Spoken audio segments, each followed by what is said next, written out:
আমার মনে হয় ইসমাইলের মধ্যে একটা অজানা উত্তেজনা কাজ করছে। মোড়লের শেষকৃত্য গুরুত্বপূর্ণ, কিন্তু রহস্যের হাতছানি তাকে গভীরে টেনে নিয়ে যেতে পারে। ওর ভেতরের সাহস ওকে নিশ্চয়ই অজানা জগতের মুখোমুখি করবে, আর ওর ভেতরের গল্পগুলো জানার চেষ্টা করতে সাহায্য করবে। গল্পটা কোন দিকে মোড় নেয় সেটা জানতে বেশ আগ্রহ হচ্ছে। যেন গাছটা ইসমাইলকে উৎসাহিত করছে রহস্যটা খুঁজে বের করতে।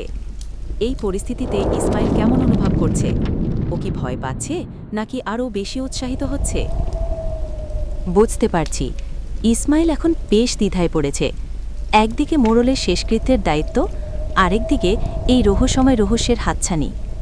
ওর জায়গায় আমি হলে হয়তো রহস্যটার পেছনেই ছুটতাম, কারণ কে জানে ওখানে কি অপেক্ষা করছে।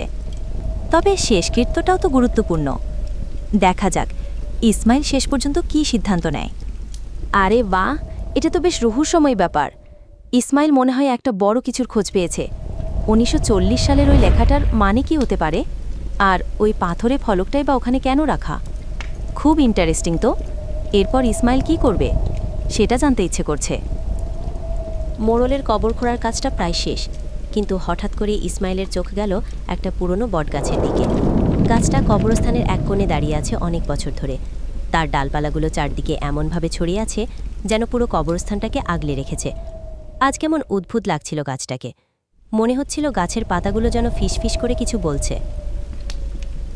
ইসমাইল ছিল গ্রামের একমাত্র লোক যে রাতের বেলা কবরস্থানের ধারে কাছেও যেতে ভয় পেত না। সবাই বলতো তার নাকি জিনভূতের ভয় নেই, কিন্তু আজ ইসমাইলের মনেও কেমন একটা অজানা অস্বস্তি কাজ করছিল। চারদিকে ঝিঝি পোকার একঘেয়ে ডাক, আর দূরে শিয়ালের হাঁক ছাড়া আর কোনো শব্দ নেই।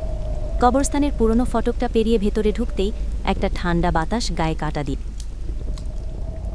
সন্ধ্যার আবছা আলো তখনও পুরোপুরি ম্লান হয়নি, কিন্তু ইসমাইলের বুকটা দুরুদুরু করছিল।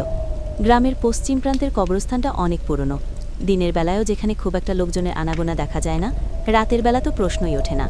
ইসমাইলকে আজ সেখানেই যেতে হচ্ছে, গ্রামের মোড়লের শেষকৃত্যের জন্য। মোড়ল ছিলেন গ্রামের সবচেয়ে সম্মানিত ব্যক্তি, আর তার শেষ ইচ্ছা ছিল পারিবারিক কবরস্থানেই যেন তাকে সমাহিত করা হয়, যেখানে তার পূর্বপুরুষরা শুয়ে আছেন।